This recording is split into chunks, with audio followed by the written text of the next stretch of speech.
Hi అండి. నేను మీ Vimala. Welcome back to our channel Vimala Prathipati. అందరూ ఎలా ఉన్నారండి? బాగున్నారు కదా? నేను కూడా చాలా బాగున్నాను. మీరందరూ కూడా బాగుండాలని మనస్ఫూర్తిగా కోరుకుంటున్నాను.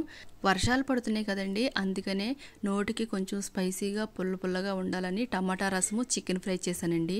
ఈ రెండింటి కాంబినేషన్ అయితే చాలా బాగుందండి. మీలో ఎంతమందికి ఇలా రసము చికెన్ ఫ్రై అంటే ఇష్టమో కామెంట్ చేయడం మర్చిపోకండి.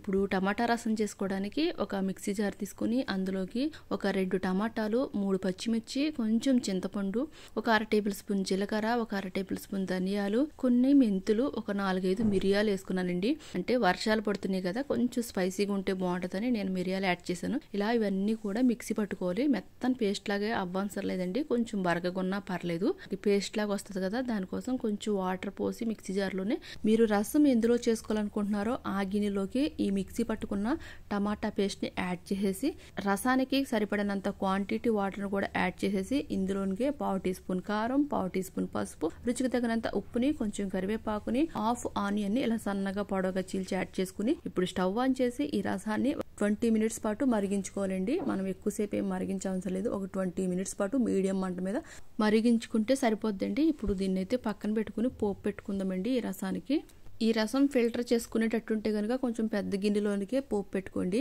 పోపు పెట్టుకోవడానికి తగినంత ఆయిల్ యాడ్ చేసుకుని ఇందులోనే ఒక 1/2 టీ స్పూన్ ధనియాలు, 1/2 టీ స్పూన్ జీలకర్ర, 2 ఎండుమిర్చి, ఒక 4-5 వెల్లుల్లి రబ్బల్ని, చిన్న ఆనియన్ ని ఇలా సన్నగా పొడవుగా చీల్చి యాడ్ చేసుకోవాలి. అలాగే ఇందులోకి కొంచెం కరివేపాకును కూడా యాడ్ చేసి ఈ పోపుని బాగా ఫ్రై చేసుకుని నేనైతే రసాన్ని ఫిల్టర్ చేసుకుంటున్నానండి.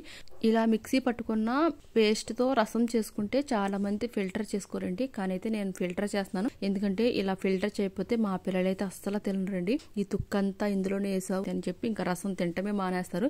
ఏదైనా రెసిపీ చేసినప్పుడు వాళ్ళకి ఇష్టంగా ఉండేలాగా చేయాలి, కానీ వాళ్ళని భయపెట్టేలాగా చేయకూడదు కదా. అయినా కొన్ని రెసిపీస్ అమ్మ నేర్పించినట్టు, అమ్మ చెప్పినట్టే చేయాలనిపిస్తుంది కదా. మా అమ్మ రసాన్ని ఫిల్టర్ చేసేది కాబట్టి నాకు అదే అలవాటు అయ్యింది. అందుకే రసాన్ని ఫిల్టర్ చేస్తున్నాను. మీరు ఫిల్టర్ చేసుకోకూడదు అనుకుంటే కనుక పోపు పెట్టేసుకుని ఆ పోపుని మీరు రసం మరిగించుకున్న గిన్నెలోని యాడ్ చేసుకుంటే రసం అయితే రెడీ అయిపోద్దండి.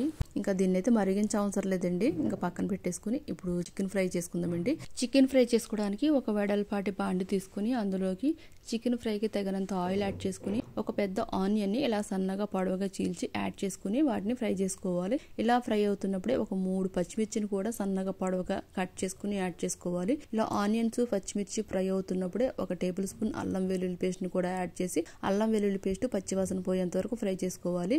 ఒక 1/2 కేజీ చికెన్ అయితే తీసుకున్నానండి. అది నీట్ గా వాష్ చేసిన తర్వాత అందులోకి 1/2 టేబుల్ స్పూన్ పసుపుని, 1 టేబుల్ స్పూన్ కారాన్ని, రుచికి తగినంత సాల్ట్ ని, 1/2 టేబుల్ స్పూన్ అల్లం వెల్లుల్లి పేస్ట్ ని, 2 టేబుల్ స్పూన్ల పెరుగుని యాడ్ చేసుకుని ఈ చికెన్ కి బాగా కలుపుకుని పక్కన పెట్టుకోవాలండి. ఇప్పుడు ఫ్రై అయిన ఆనియన్స్ లో ఈ కలిపిన చికెన్ అయితే యాడ్ చేసుకుని మంటని సిమ్ లో పెట్టుకుని చక్కగా మంచిగా ఫ్రై చేసుకోవాలండి.